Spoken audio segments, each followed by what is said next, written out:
Welcome to Get Tied On, brought to you by WizardRacingSports.com. I'm Tom Amello. He's Michael Kipnis, the Wizard.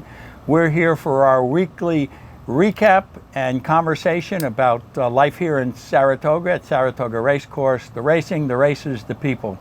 Our first segment, and away they go.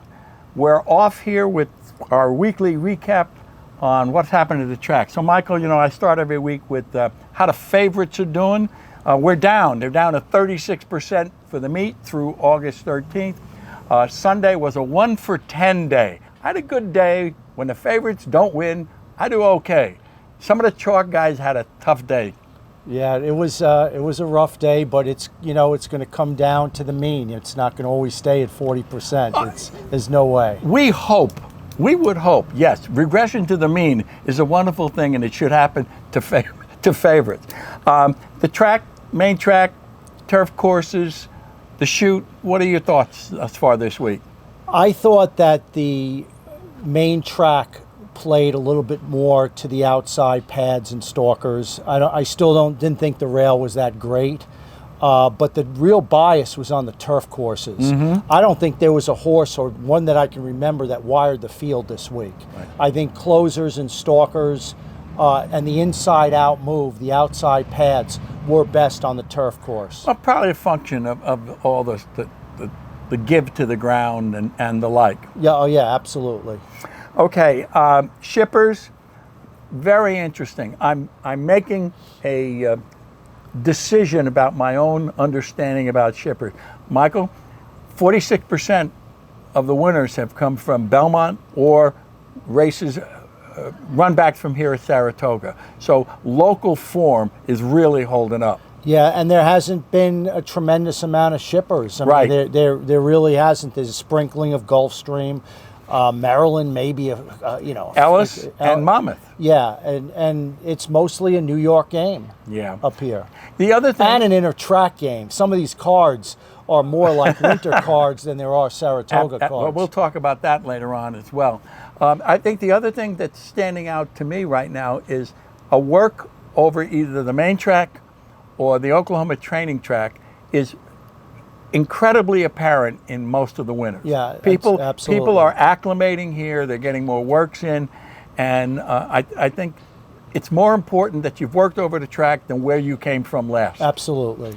One other thing I'd like to mention is I think horses who've been prepped over wax or synthetic, either racing or working, Presque Isle Downs, a couple out of Gulfstream, a couple out of Turfway, I think getting legged up on the synthetic surface is something at least to look at and pay attention to.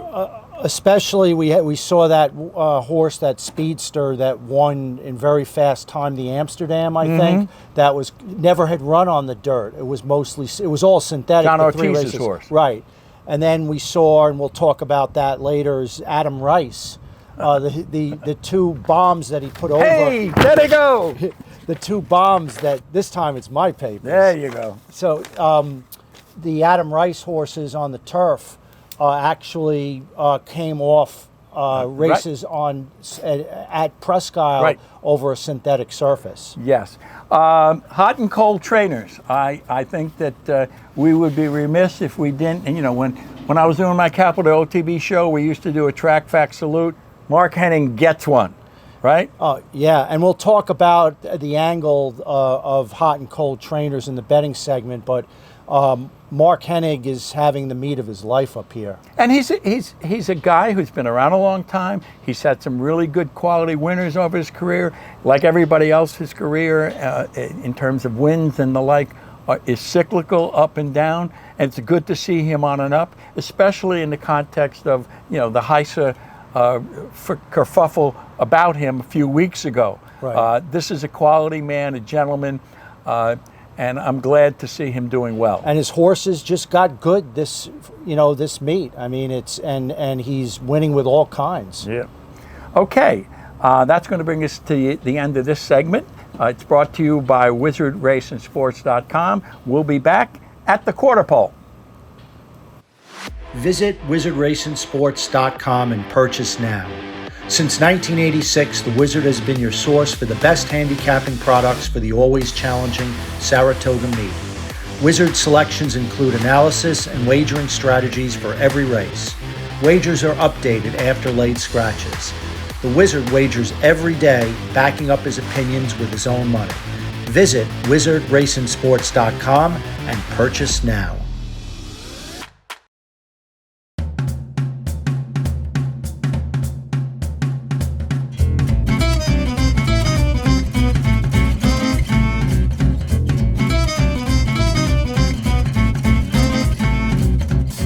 Quarter pole, and this is our segment on wagering.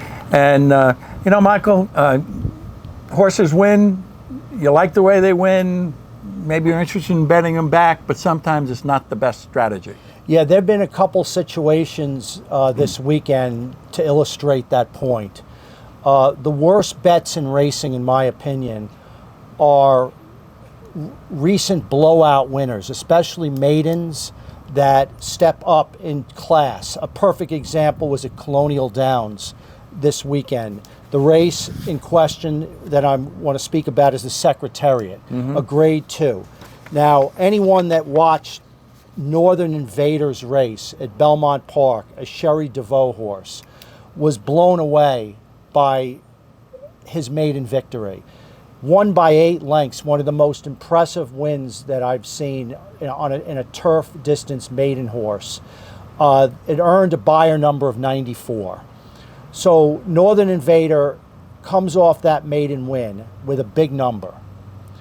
Now the question is, what kind of field did Northern Invader beat? That's a question. But now it's stepping up into a grade 2 stake with more seasoned, accomplished rivals. Now, when I saw the morning line of 8-1, I salivated because that was a price that I'm willing to take a chance at. This horse went off at 9-5 as the favorite. 9-5 based on a inflated number against a maiden field that we don't know how those horses he blew out, what they were. They haven't run back. So this is a case where you got to be very careful and take a price that's worth betting. Not at 9-5 against Major Dude, Mostache, Gigante, Nagarak. I mean, that was a very bad situation to play.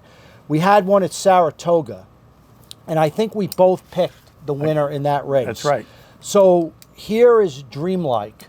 Okay, so Dreamlike has a race over the track, wins at 1.8 miles, the distance of the race on Sunday. That was on a wet track, first of all. It was a good track.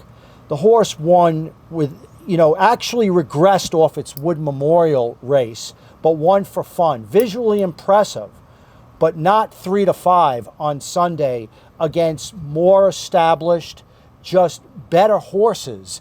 They bet that horse off that effort. A blowout win, overbet it. 3-5 was ridiculous. You can't take that price off a visually impressive race against a weak field stepping up in class on Sunday. Now, you see plenty of those, right, Tom? Yep. You see where I rather see them in a battle, okay, against a field that horses have come back to run well.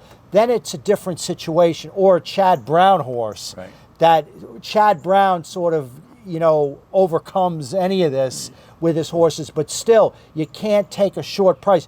Dreamlike, I don't know what the morning line was, 2-1. Yeah. And even that, to me, was low against horses like Magic Tap, who was a horse who actually paid almost 7-2. Actually, you could have made a case that Magic Tap should have been the favorite over Dreamlike when we handicapped the race. Right. Now, the exception to the rule came in the Saratoga Special on Saturday. Now, that was a race where Rhyme Schemes had run a huge number in his maiden special weight victory down at Ellis Park. He won by 9 lengths in very fast time, but in context to who he was facing, also several maiden winners, it wasn't, none of those other horses actually ran in stakes races, so they were all on equal playing field. He runs a huge number, was very impressive. we're not going to bet him at 1-5, but as far as keying him in any kind of bet made sense because these were all recent maiden winners. Well, there were two things here. One, you're sounding a little bit like Gary Contessa running Becky's Joy, saying, this is a horse I think can run well, and the field is just one-time winners, so what's the big thing? And this is a similar logic, except this one was impressive, more impressive than you could even think this field was. Right. And as impressive as Rhyme Schemes was in New York, it was not nearly as impressive as the win by Prince of Monaco. Baffert had 2 in the best pal. Right. Prince of Monaco was the bigger choice in the wagering. I think 9-5 to 3-5 with his other horse. Flavien Prat went out there to ride this horse. That horse is a potential breeder's cup. Goods. This horse is really the deserving favorite. I don't care what happens in the hopeful. This horse was just off the charts good. Well, just to put a punctuation mark on this discussion about, Parlay Phil used to call him the BMW, the big maiden winner. Right. That is, there are people who say, well, horses who break their maiden can't win moving up. That's not true because they do. I always look for a maiden winner who is moving up, who's not the favorite, and who's almost doing it at the same track, the same distance, not doing anything significantly different. But the key, as you point out, is the price you're offered and the price you're willing to take. Right. That's going to bring us to the end of this segment. We'll be back with Horses to Watch. We're brought to you by Wizard, raceandsports.com. Got the horse right here, the name is Paul Revere, and here's a guy that says if the weather's clear. Welcome back. It's time for our Horse to Watch segment, brought to you by wizardraceandsports.com. Michael, who we got? Sunday race 1. Was a 7-furlong race. The horse to bet back next time out, especially on the stretch out, and it could run on the dirt, but I would love this horse switching to the grass, and that's Genetics. Genetics actually made multiple moves chasing, finished third on this day. I think finished third, but galloped out very powerfully past the wire. This horse, the pedigree is all distance and especially turf by great sire Tappet. The Dam, Points of Grace, was a winner of 7 of 16 starts, all going long, and a winner of 2 stakes. Half to 4 turf winners. Mott doesn't, unless he has a killer, he has the luxury of giving horses, experience and time to develop. This horse is going to be a good one. This horse, the grass next time out, or the dirt, but stretching out in distance. Michael, I think it's important. We've used the term, we've talked about it, but encourage people to not turn away from the monitor and watch the gallop out, and then explain what it looks like and why it's important. It's extremely important, especially in any race, really, because I record a lot of horses that gallop out past the wire and come back very sore. It's a quick pull up. They come back. They're gimpy. Those are ones that I'm going to look to bet against next time. But especially these horses that have distance pedigree, they're sprinting. You know that they need a race. You have to also put the trainer in context too. What is their modus operandi? What do they do to get a horse ready for a race? So Genetics, race 1 on Sunday, a horse to bet back, trained by Bill Mott. Okay, that's the end of this segment, brought to you by wizardraceandsports.com. We'll be back with our guest interview.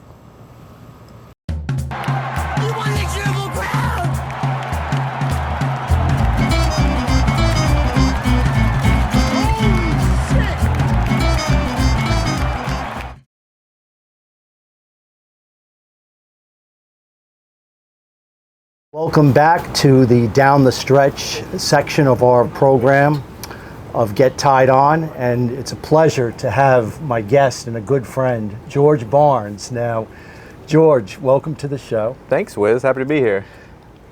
So, it reminds me when I think of your job as a farm manager for KatieRich, based out of Midway, Kentucky. I think of producers of wine. And the reason I do when I make that analogy is because these big companies that make wine have a wine master. And that wine master has to make the decisions on the types of grapes he's going to use to create the wine. It's an art form. And the great wine vineyards have great wine masters. Many of them are 4 times as old as you. Surely, yeah. You know, but you are like the wine master for a farm. You are the farm manager. You're 32 years old. I find that the game is being evolved into now younger people having major jobs in the industry. You being a farm manager, there's bloodstock agents, right? Surely, yeah. That are young. Absolutely. Trainers. Absolutely, yeah, definitely. And male and female. One of the best bloodstock agents, right, is it's a young female. Right? Bloodstock agents, oh yeah, absolutely.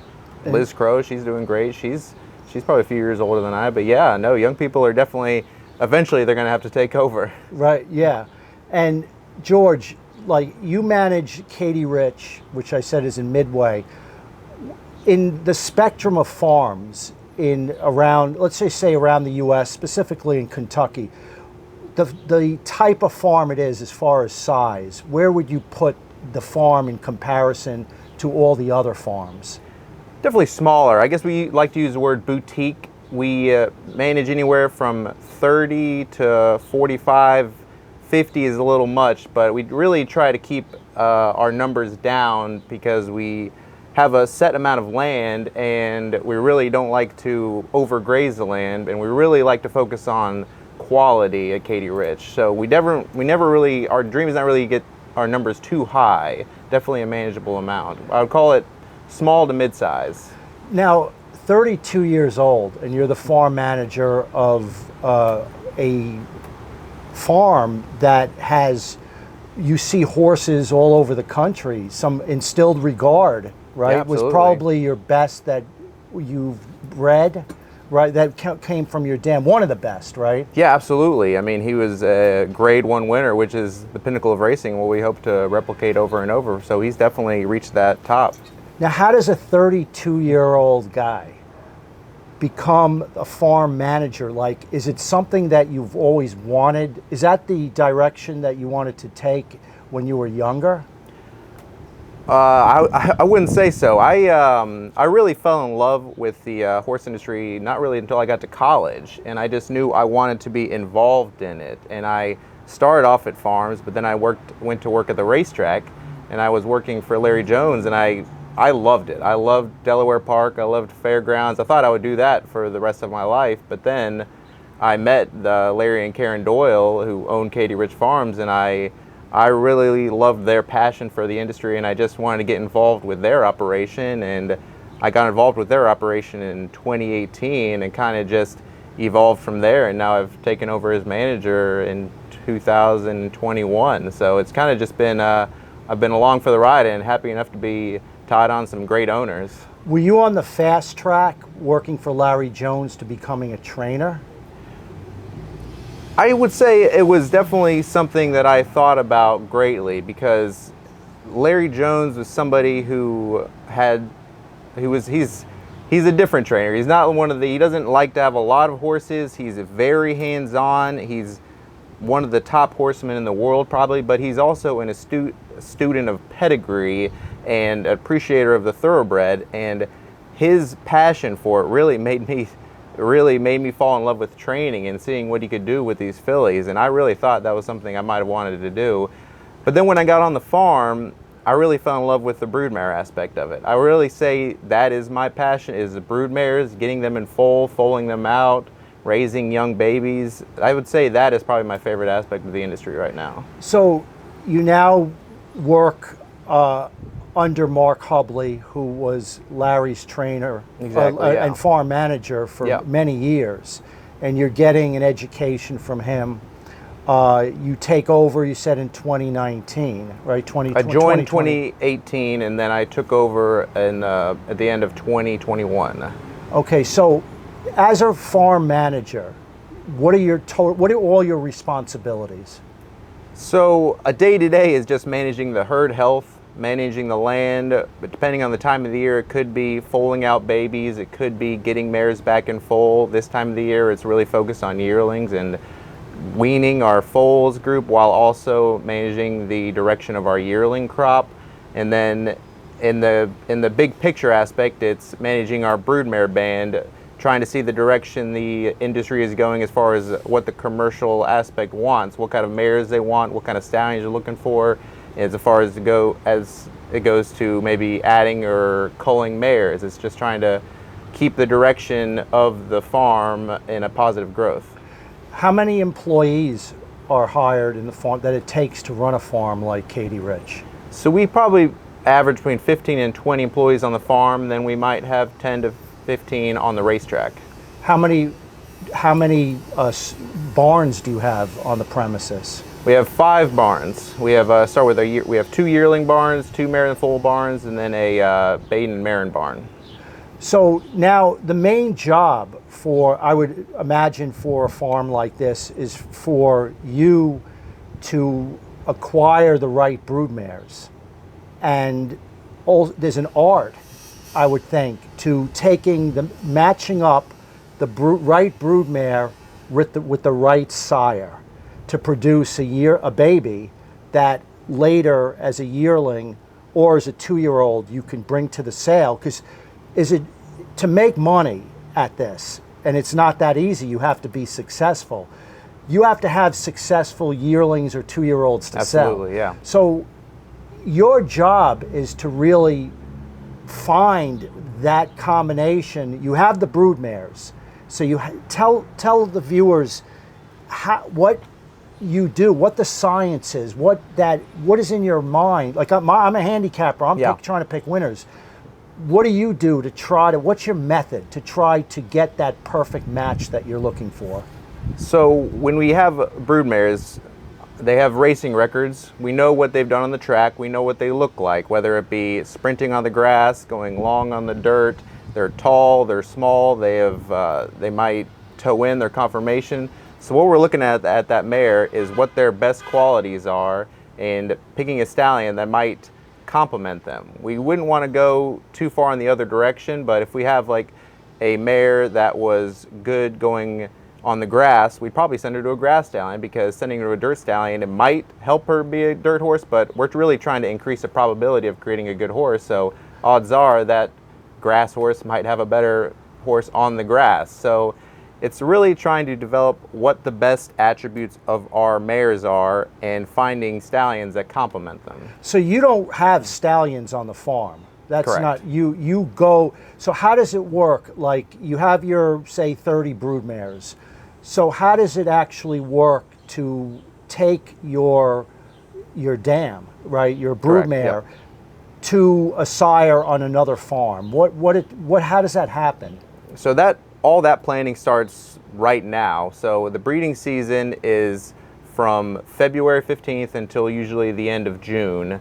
And so we have a mare that is pregnant right now, or maybe she's not pregnant, but we want to breed her next year. And so we'll start thinking about who we want to send her to. And then once we figure out who we want to send her to, we usually have to call that farm anytime in the late summer, early fall, because they have popular stallions that might book up quick. So we call this farm, we say we want to breed our mare to your stallion, and they probably have a lot of applications. They get back to us like, all right, we'd love to have your mare.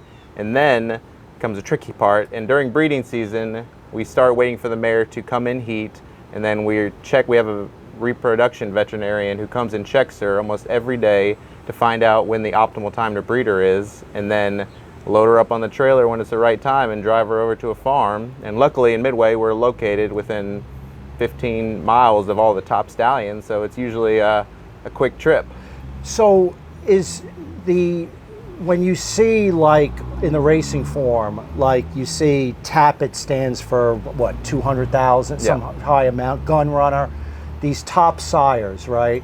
And then you have so many, in between the 25 to 75 range.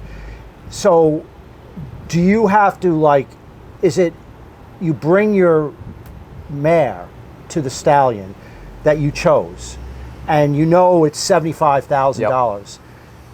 If your mare doesn't get pregnant, do you not have to pay that stud fee? Normally that is the case. Normally, most of the time, we will sign a contract to the stallion, and most of the time the contract is a live foal guarantee. So if you do not have a live foal, it does not stand in nurse, then you do not pay the fee. There are some cases where you can get a no guarantee contract in which you might pay a little less, but there's no guarantee of a live foal. So that is a risk some people worth taking. I know in the past people have had $1 million no guarantee contracts to Northern Dancer just because they love a shot at it, but normally it is a live foal guarantee. So, I mean, I would take that insurance. Yeah, absolutely. For that kind of money. Absolutely. Now, obviously, the wrong question to ask, well, it isn't a wrong question, but you know who your favorite sires are, and you would mention some of the top sires. Yeah, like, absolutely. You know, but that's not necessarily the sire you're going to choose for your dam, right? You're going to choose the right cross or the right combination. Absolutely, absolutely. There's some things some stallions you might have, you think they have negative attributes that you don't want to duplicate if your mare also has that attribute. So you're really trying to find, a lot of stallions can get you a good horse. So you're just trying to find the right stallion, whether it be a common ancestor in their pedigree or a physical trait you might like, just to give your mare the best shot at producing a nice horse. So, okay, you bring your horse, your dam, and she's in foal. Okay, everything's worked out. Back on the farm, it's 9 months? Like 11 months, yeah. 11 months. 340 days normally is gestation. 340 days. So now you're watching, you're doing testing on to see how the foal is developing, right? Like an ultrasound, like a baby and a human being. So normally, once they're in foal, we might check them up to 60 days in foal, maybe 120 days.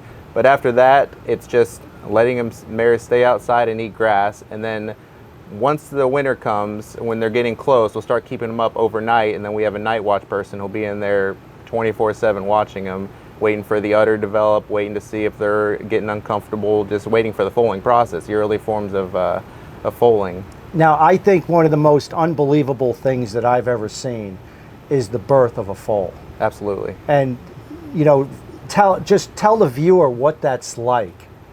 Well, it's really an incredible feeling because, like I said, we're here sitting in early August and we're thinking about who we're going to send our mares to, and then we get them in foal, and then we wait another year for them to give birth, and it's sort of that first step into realizing the dream of breeding a champion is getting them out. Sometimes you don't know if it's going to be a filly or a colt, and it's just your wheels start turning, you see what they look like, how big their legs are. I mean, it's really too early to tell what kind of a runner they're going to be, but it's really exciting to see what you hope is a new athlete coming out.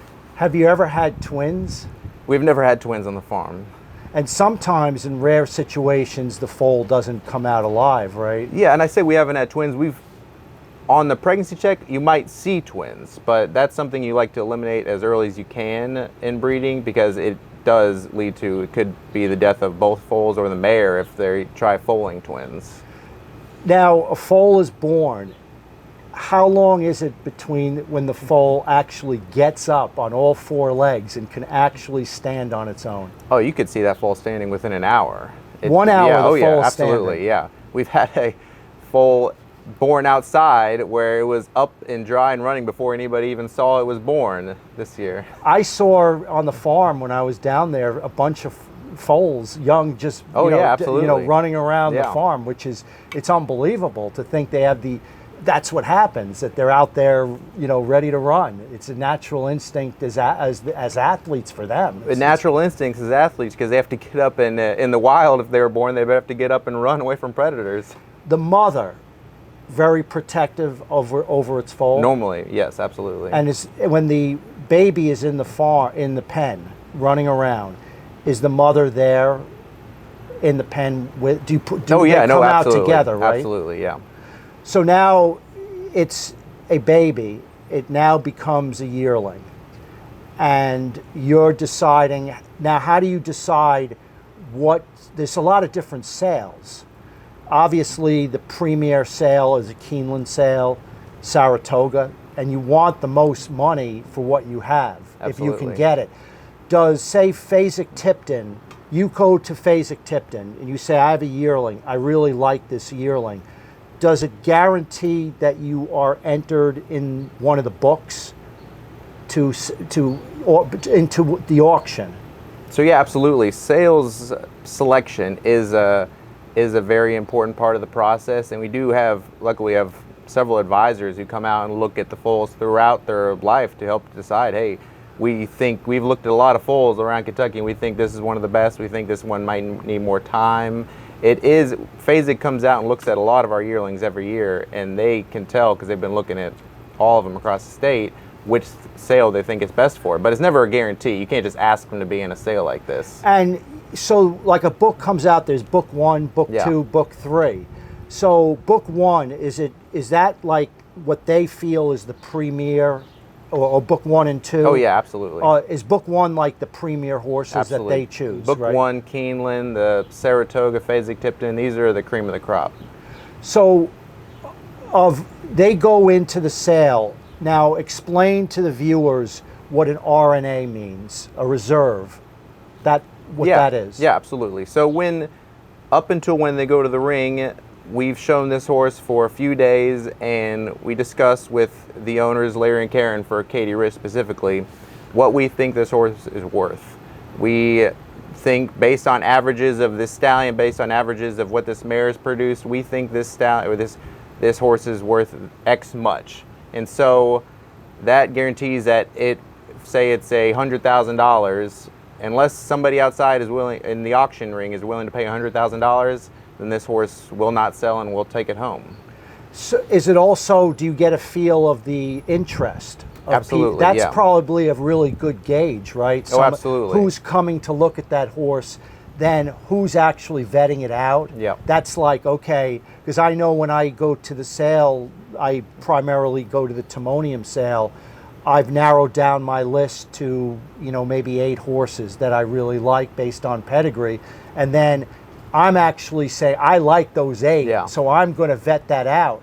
Isn't that a clue? Oh, absolutely, because you have a few days of showing, who's come the first day, who's come the second day, and then how many people are looking at the repository or x-rays of your horse, so you kind of know, all right, these many people are interested in the horse, so it kind of gives you a gauge on how much activity might be in the sales ring. And that may adjust your thinking on the price. Oh, absolutely. And could you do that? Could you make that determination a day before the sale? Hey, I think we underestimated the interest in this horse. Let's hike up our reserve to... Absolutely, you could do that up until 5 minutes before the sales ring, because people could be looking at these x-rays in the last minute of the sale. I mean, it really comes down to the wire, a lot of these sales. Do you focus in mostly on the yearling sales, not the 2-year-olds, or you balance it out?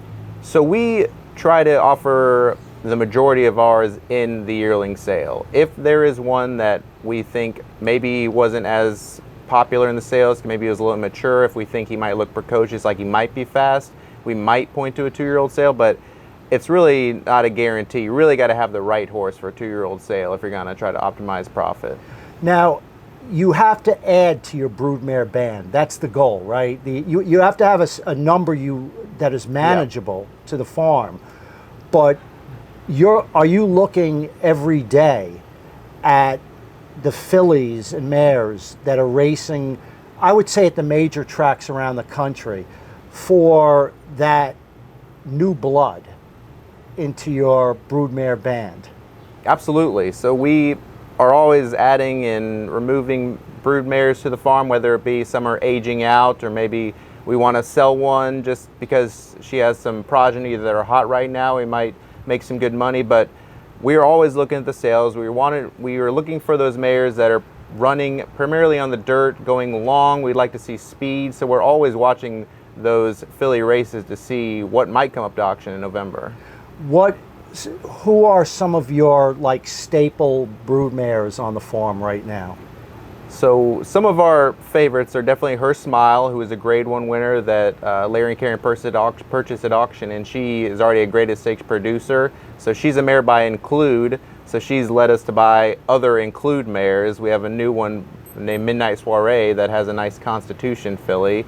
Another mare is Enhancing, a forestry mare, who is the dam of the Grade 1 winner in Still Regard that you were mentioning earlier. We have Lisa's Booby Trap, who is a stake winner and has been a stakes producer. So those are some of the staple blue hens on the farm for sure. And so what you're doing is now you're looking at something to purchase, a broodmare prospect.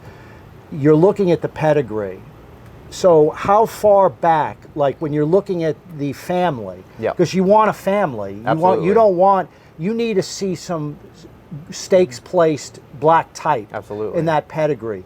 So how far back, like what's your process when you're looking at that, doing that research? So obviously a lot of the, you want to see some recency in the broodmare's page, because any foal that has is going to be one dam further back. So ideally you'd like to see some black type in that mare herself, that she was stakes placer or stakes winner herself. If not, you'd like one of her siblings to be.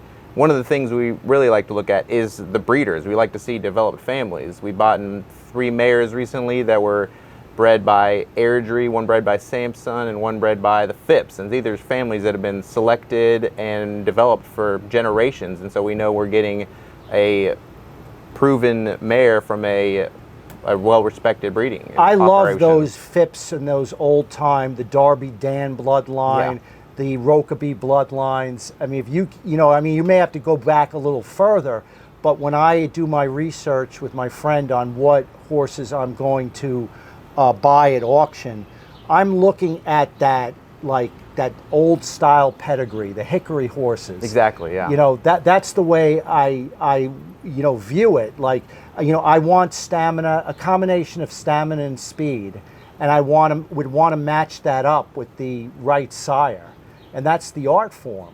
Exactly. If you don't want to be too far stamina influence or too far speed influence, because then that could just be the one attribute that your foals have. So you really need the combination to ensure that you can have a horse that can do a lot of different things well. So how you need the success of the farm, and it's an unbelievable farm. I've seen it grow. I think Larry's had it, 12, 13 years, 14 years. Yeah, exactly, yeah. And every year, he builds on it. It's so beautiful. But it has to be, you have to bring in money at the sale. Exactly, that's the bottom line. You need a certain amount of money to upkeep the payroll, upkeep the land. So basically, what is your goal? Right, because every year it changes, obviously. Exactly, yeah. But kind of like, it's not how many horses you sell, it's what the bottom line is, right? Exactly, yeah. So, first of all, what is the highest priced horse that went through the sale ring, the highest price you've gotten? 2 years ago, we sold a yearling for $900,000, a Violence colt, and so that was our top yearling prospect that KatieRich has ever sold. And what happened? What was the race record of that horse? It never started. Oh my God! Who took it? Pletcher. Oh my God! Well, there's plenty of those. Yeah, right? exactly. But so what's right now, as of now, what would be the dollar figure approximately that you would have to sell that gets you kind of the break-even mark to cover the expenses of the farm? Ideally, we'd like to sell $2 million worth of horses every year. And that $2 million would actually cover all the expenses. Ideally, in a perfect scenario, you never know what kind of bills pop up. But yeah, that is a nice little goal we can try to reach every year. Now, I would imagine the highlight of the breeding operation of KatieRich was Instilled Regard, right? Instilled Regard was great. I know personally, for Larry and Karen and myself, Lady Apple was a really fun racehorse because she was third in the Kentucky Oaks, multiple graded stakes winner. They stayed in on her. They RNA'd her at the Keeneland sales, sold her after her first race. They stayed in for a leg, and she made over $1 million. And she was a really, really fun racehorse. Now, that's the Miss Mary Apples was the mainstay of that barn, right? Exactly, yeah. No, she was and Miss blue Mary hen. Apples, the blue hen, right? Yeah. Right, and she lived for a long time and produced a lot of horses. Oh yeah. That's the kind of dam, because some of them were really Lisa's Yeah. booby trap, Yeah. right? And so you're looking for that dam. I mean, if Instilled Regard won the Derby, that would have increased the value of that dam tremendously, right? Oh yeah, absolutely. I mean, Miss Mary Apples is still producing new black type horses. Last year, her 2-year-old filly American Apple won a graded stake. She has a grandson that we bred the dam of. Instant Coffee won a Grade 2 race this year. So she's still getting new black type in her pedigree every day. Now it's funny because I'm so close to the farm as far as my relationship Yeah. with everybody, and there's a tour bus or tour buses that come and hit major farms. Yeah. But the main farm that Sean Washington and his stable of vans and people come is KatieRich. And one day, so I have down at the farm, it's actually at the track training, a horse that I bought. Because your trainer, by the way, your trainer is a private trainer. Let's mention him, Absolutely, Danny yeah. Leach. Okay, talk about him for a moment. So yeah, I've been lucky to take over sort of managing the farm the same time that Danny has started training for the farm, and it's really been such a blessing because he's a brilliant young horseman, and he's already taken the farm to such great heights as winning a graded stake and going to the Breeders' Cup with American Apple, and it's really exciting to have some of our young fillies in his barn right now. I mean, like, you know, I've been in the game a long time. He's at the top of my list. Yeah. I mean, if I had to predict a superstar on the rise, it's Danny. And his mother's on the farm. He learned a lot from his mother, who's a true horseman. Absolutely, yeah. She looks over after a lot of our horses, and we're really blessed to have them on the farm. So my horse went to you, to KatieRich, you know, before it went to the track, named Walk With Me. Yeah. And I told the story to Sean about why I named the horse Walk With Me. A great story. It sent tears to his eyes. Oh yeah. So for a while Walk With Me was at the barn, in one of the barns, he would take his tour group, and one of his stops was in front of Walk With Me, and he would tell the story of me and Noreen, and how we got back together, and a beautiful story. Yeah. You see tears running through the eyes of all these people.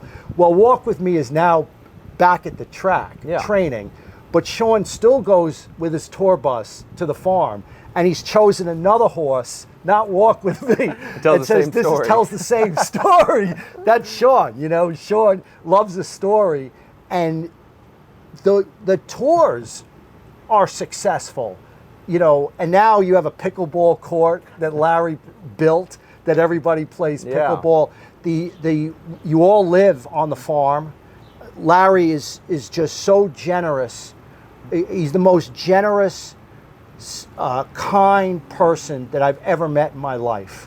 He would take a bullet. I know he'd take a bullet for me, and he'd take a bullet for you and everybody involved, even the person that's mucking stalls. He has everyone's back. Oh, absolutely. And that, in the end, that's going to be, and he's assembled a young Hall of Fame to come group of people on that farm. My money, and I'm a betting man, is on all of you, because one day Larry will have that Derby winner. One day we'll all be celebrating, you know, with, you know, our Moet Chandon champagne. And you know, it was a pleasure to have someone like you on to present to the public what the public doesn't really know, what it takes to be a farm manager of a up and coming farm, one that's no joke now, but it's going to get bigger and bigger and more successful. And I have you on the ground floor, 32 years old, and what you've done in your life, in your short life, is just simply amazing. And I really appreciate that you were able to articulate to the public what it's like to manage a farm, how these babies end up as 2-year-olds on the racetrack that we're all watching and betting on, and it just doesn't happen. there's so much before the birth, at the birth, and the development of the horse. So thank you so much, George, for coming on the show. Well, thanks for having me on, Wiz. I'm just part of the great team at KatieRich Farms, and I'm lucky to be on the show and lucky to be part of the team. Thanks, my man. Thank you. We'll be back shortly for our fourth and last segment, The Gallop Out, brought to you by WizardRacingSports.com. Visit WizardRacingSports.com and purchase now. Since 1986, the Wizard has been your source for the best handicapping products for the always challenging Saratoga meet. Wizard selections include analysis and wagering strategies for every race. Wagers are updated after late scratches. The Wizard wagers every day, backing up his opinions with his own money.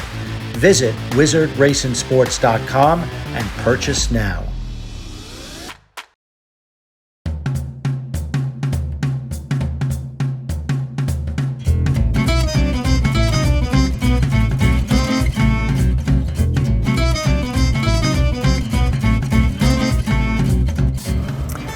Welcome back, racing fans. It's time for the Gallop Out, our segment on commentary and events that have transpired over this past week at Saratoga Racecourse. Michael, we'd be remiss if we didn't address and discuss the Pick 5 debacle. Well, you know, the reason that I could talk about it is that I really experienced it on the minute. And I had played the Pick 5 for several $100s that day. And I bet with a computer, you know, I put it in, I go to my seat, and I had to hear it, like it didn't register. With the horses are behind the gate. There's 1 minute or 0 minutes to post. And then I hear 3 of the races are being taken off the turf. Now, there were 2 incidents on the turf that day. And obviously the turf course had some issues. But there was 30 minutes, basically 28 minutes to 30 minutes before that race. To make a decision? To make a decision, right. And I don't know why they had to wait till the horses are ready to load into the gate to make that decision. Because now I'm like, really? Like, I can't cancel my bet. I'm stuck with whatever I played and whatever decisions they're going to make. Not only me, but everybody else who, all that Pick 5 money is in the pool. We're not going to run to the window. I'm not going to run to my computer to cancel the bet. There's not enough time. Nobody is running to the window because you can't cancel. Yeah. There's no time. Yeah, everybody's been compromised. So they decide to run the race, okay? There's no delay or anything. Now, after the race, they declare that 3 of the legs is an all, right? Is that something, whatever it was made no sense. Now, what I obviously, the horses are ready to go into the gate, right? And you can't pull them out and wait. I don't know if that would have been the best decision, is to say we're delaying this race 20 minutes or 15 minutes so you could cash out. I've heard that there were trainers who have said that was not really an option. That's just not an option because they're ready to go. Right, and I buy that. Yeah, okay, yeah. I buy that. But what they should have done was just cancel the Pick 5. Hey! like now. These stewards, right? It's a steward decision. Braulio Baeza was the guy that could have made a decision. Now there is rules like in the rule book, but you got to think on your feet, right? Too. So I think that they should have just canceled the bet and just moved on to the next, gave the scratches for the other races, and then move on to if you want to play the Pick 4, you play the Pick 4. Okay, well, it's certainly controversial. It certainly seems, I don't want to use the word insensitive, but totally unaware of customer service, bettors, and just a dust up that they didn't need. Yeah, and I mean David O'Rourke Yeah. was on the air with Andy Serling, and he, he's fine. He sees that the betters are mistreated. Like things are going to be done. These things they happen, and hopefully down the road, it's corrected for the player. All right. Now we touched on this last week, and the whole idea that the daily racing form sometimes provides information for clarity that's not clear. And you made the point last week that it was the disparity. Within a half a furlong, they count as a win at the distance or at the distance. So, you pointed out that 5s and 5.5 furlongs are lumped together, but they ain't the same. Explain to me, Dr. Tommaso, explain to me this. They do make a differentiate. They differentiate 6 and 6.5. Yes? Yes, they do. Why can't they differentiate 5 and 5.5? You want me to riddle that one? Go ahead. Riddle me this? I have no clue whatsoever. The bottom line, we as handicappers, we understand horses are not the best at every distance, at the same distance. And so they'll put 6.5. I can't figure out why they won't put 5.5 and 5. I don't know. I don't know. But I'll tell you what I do. You and I use Formulator, and what I do is I put it on, what's it there? Custom past performances, right. And you have to highlight today's distance, and it shows you whether they run at 5.5 or they run at 5. Lifetime. The 10 or 12 that you get in the program often isn't enough to give you the right information. But they should just make that change. They should make that change. Excuse me, please. We can't seem to get away with the whole notion of voided claims either. Yeah, I mean, like, I don't know what to do when I see a V. Like, there's different things. It could be a vet scratch. It could be somebody didn't pay aftercare fees. Right. It could be they wrote out the wrong ticket. Yes. Like, you look at it, like, a V. I had a conversation with a gentleman yesterday who said that a horse was in for a claim, voided, won the race, claim was voided. The horse came back next time, in for a claim, won the race, voided again. He says, what the heck's going on? Because as you're pointing out is, you get a V without an explanation of why, and we're entitled to that. And I think that it should be made known, what the reason is, and should be passed off to Equibase to put it in the racing form. Hello. And let us know there's a horse that won that had 2 Vs, then didn't have a workout for like 6 weeks. So I'm like thinking, like, who's going to pick this horse? Boom, it wins, right? Another thing I have to say, this was, I don't even know what to say about this. Go ahead. So Adam Rice wins 2 races on the turf Sunday. Both bombs. One bigger than the other. One $40, the other $20-something. Now, we know Rice is dynamite up here when he comes up here. His record is great. But the horse in the second race, and I don't even know if you know this. I did not know. Okay, I'm going to tell you. Yes. The horse gets announced that he didn't wear any shoes in his 2 races. Right. And now it's front shoes and rear shoes on. Do we call that traction? Do we call that traction? But like, I would we not? I like to look for any sneaky angle. If I knew and the public, knew that it was first time front and rear shoes, we would have considered that horse, especially it's Adam Rice. So why is that not put in on entry time? And they put geldings, Lasix. Why shouldn't it be reported by if it is reported, why isn't it reported to the public in the racing form? This is a sore subject with me, and I believe that the past performances and everything that goes into the past performances should be sacrosanct as a prospectus.